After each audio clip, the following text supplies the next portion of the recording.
El quien nos habla es el estudiante José Limo Tenero Alvites de la institución privada Senseco en el área de geodesia. La geodesia es entendida como la disciplina científica que se ocupa de la medición y representación de la Tierra. Comenzó en la antigüedad precientífica y floreció durante la era de la Ilustración. Fueron las primeras ideas sobre la figura de la Tierra y sostenían que la Tierra era plana, que los cielos eran una cúpula física que se extendía sobre ella. Dos de los primeros argumentos a favor de una Tierra esférica fueron que los eclipses lunares se veían como sombras circulares, que solo podían ser causadas por una Tierra esférica, y que la estrella Polaris se veía más abajo en el cielo a medida que viajaba hacia el sur.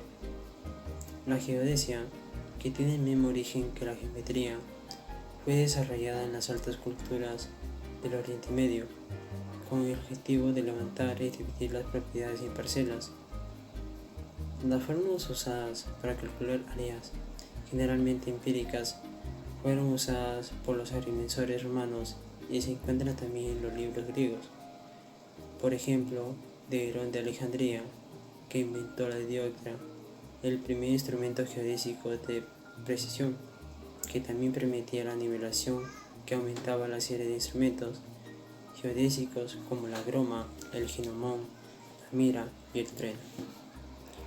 La geodesia tiene como objetivo que suministra, con sus teorías y los resultados de las mediciones y cálculos, la referencia geométrica para las demás geociencias, como también para la geomática, los sistemas de información geográfica, el catastro, la planificación, la ingeniería, la construcción, el urbanismo, la navegación aérea, marítima y terrestre, entre otros, e incluso para aplicaciones militares y programas espaciales. La geodesia superior o geodesia teórica está dividida entre la geodesia física y la geodesia matemática, que trata de determinar y representar la figura de la Tierra en términos globales. La geodesia inferior, también llamada geodesia práctica o topografía, levanta y representa partes menores de la Tierra, donde la superficie puede considerarse plana. Para este fin podemos considerar algunas ciencias auxiliares, como es el caso de la cartografía, de la fotogrametría, del cálculo de compensación y de la teoría de errores de la cartografía, de la fotogrametría, del cálculo de compensación y de la teoría de errores de observación, cada una de las diversas subáreas.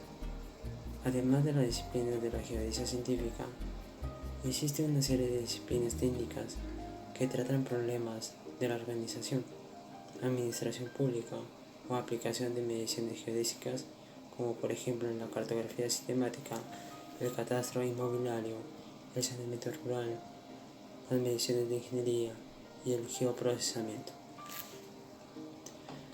Tenemos tres tipos de geodesia. Geodesia teórica. La observación y descripción del campo de gravedad y su variación temporal es considerada el problema de mayor interés en la geodesia teórica. La dirección de la fuerza de gravedad en un punto es producido tanto por la rotación de la Tierra y por la masa terrestre, como también de la masa del Sol, de la Luna y de los otros planetas, que al mismo como la dirección de la vertical o en algún punto. La dirección del campo de gravedad y la dirección vertical no son idénticas. Cualquier superficie perpendicular a esta dirección es llamada superficie equipotencial. Una de las superficies equipotenciales, la geoide, es aquella superficie que más se aproxima al nivel medio del mar. El problema de la determinación de la figura terrestre es resuelto para un determinado momento si es conocido el campo de gravedad dentro de un sistema espacial de coordenadas. Este campo de gravedad también sufre alteraciones causadas por la rotación de la Tierra y también por los movimientos de los planetas. Mareas.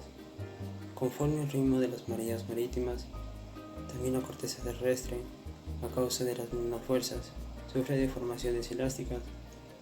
Las mareas terrestres, para una determinación del geoide libre de hipótesis, se necesitan en primer lugar de mediciones gravimétricas, además de mediciones astronómicas, triangulaciones, nivelaciones geométricas y trigonométricas, además de observaciones por satélite, geodesia por satélite.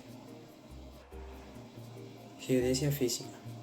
La mayor parte de las mediciones geodésicas se aplica en la superficie terrestre, donde para fines de determinaciones planimétricas son marcados puntos de una red de triangulación. Con los métodos exactos de la geodesia matemática, se proyectan estos puntos en una superficie geométrica, que matemáticamente debe ser bien definida. Para este fin se suele definir un elipsoide de rotación o elipsoide de referencia.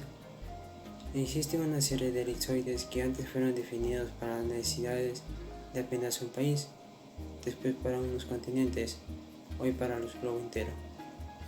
En primer lugar, definimos en proyectos geodésicos internacionales y la aplicación de los métodos de la geodesia de satélites, además del sistema de referencia planimétrica, red de triangulación y el elipsoide de rotación.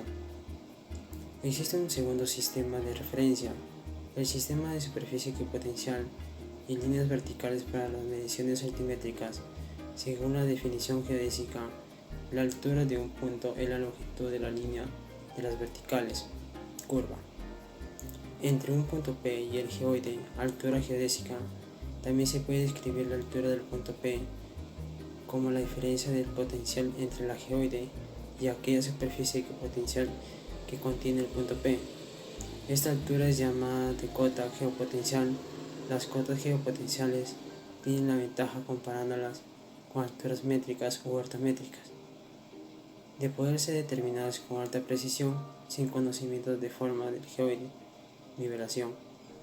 Por esta razón, en los proyectos de nivelación de grandes áreas, como continentes, se suelen usar cotas geopotenciales, como en el caso de la compensación de la red única de altimetría de Europa.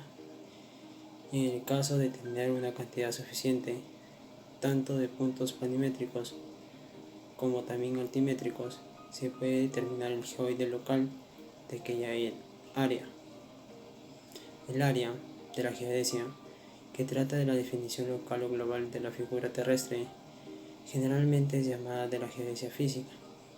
Para aquella área o para subáreas también se usa términos como geodesia dinámica, geodesia por satélite, gravimétrica, geodesia astronómica, geodesia clásica, geodesia tridimensional.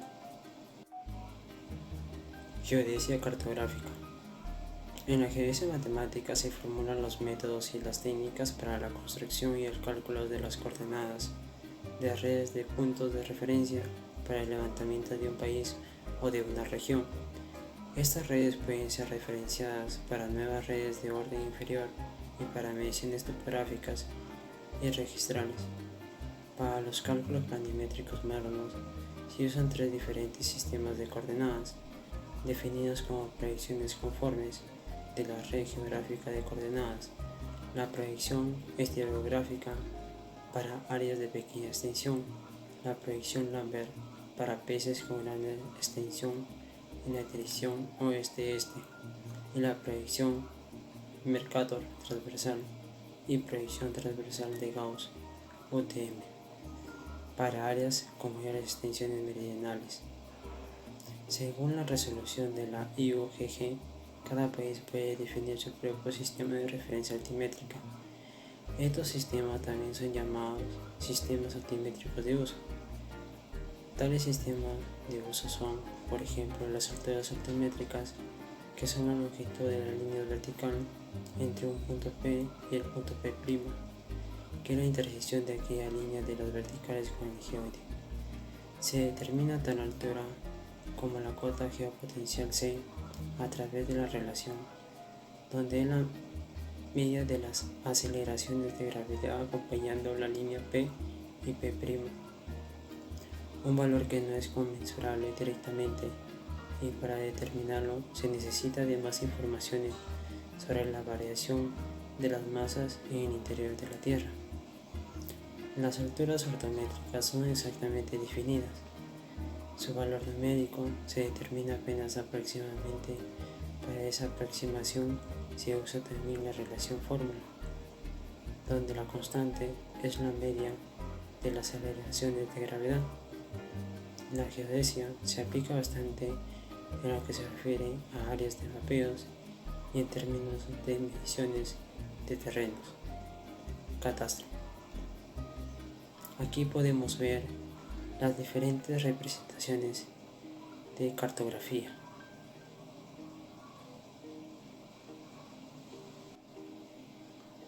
Sistema de referencia geodésica. Desde el lanzamiento de los primeros satélites artificiales para los primitivos sistemas de navegación y de posicionamiento Transit, LoRa, etc., hasta llegar a los sistemas de navegación por satélite GNSS, como el GPS, el GLONASS y el futuro Galileo, han ido desarrollándose los modernos sistemas de referencia geodésicos globales que permiten alta precisión y homogeneidad para el posicionamiento y la navegación.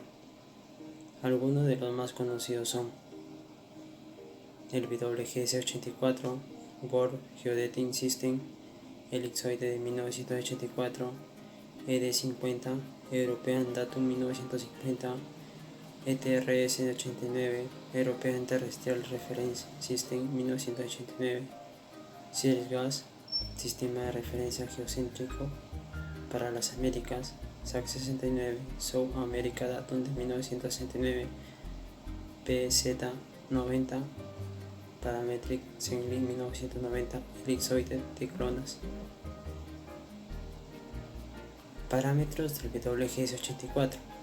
El sistema de referencia WGS-84 es un sistema global geocéntrico definido por los parámetros: origen, centro de la masa de la Tierra, sistema de ejes coordenados, eje Z, eje X y eje Y.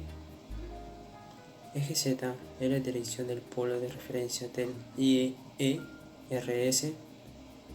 de International Air de Rotation Surface.